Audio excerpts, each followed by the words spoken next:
The research paper I'd like to discuss briefly that beautifully embodies the runway that led to the discovery of growth mindset is a paper from Dr. Carol Dweck as well as her colleague Claudia Mueller. And the title of the paper essentially says it all. The title is Praise for Intelligence Can Undermine Children's Motivation and Performance. Right? That should be surprising, that praise for intelligence can undermine motivation and performance. I would have thought, and I think many people probably believe, that if you tell a child or an adult that they're really good at something and you're genuine about that feedback, meaning they're performing well, and you say, great, you're doing really well, you're so smart, you're so talented, that their performance would continue to improve, that it would bolster their motivation to engage in that activity, which hopefully they enjoy.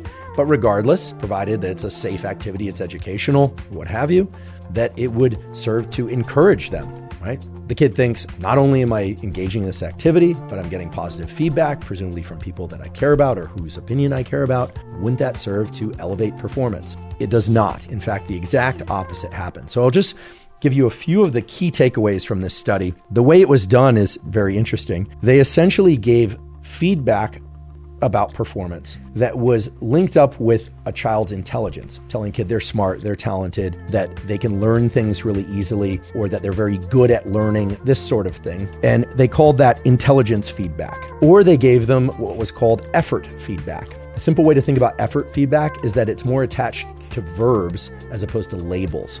So effort feedback consists of things like, you tried really hard on that problem. It was great the way that you applied effort. It was great the way that you persisted. It was great the way that even when you got the wrong answer, you spent 10 minutes thinking about it and then you tried again and again.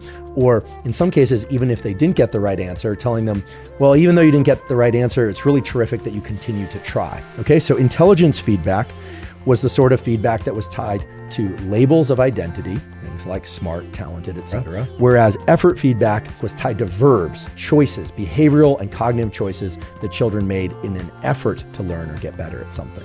So in this study, which included over 100 children, they either got the intelligence type feedback or the effort type feedback, or there was a control group that didn't get either the intelligence or the effort type feedback. And then they looked at a number of different outcomes. So I'll just highlight a few examples of what they found. First of all, the kids that got the intelligence-based feedback, when they were then later offered problem sets that were either challenging or were of the sort that they knew they could perform well on, they tended to select problems that they knew they could perform well on. These were what were referred to as performance goals.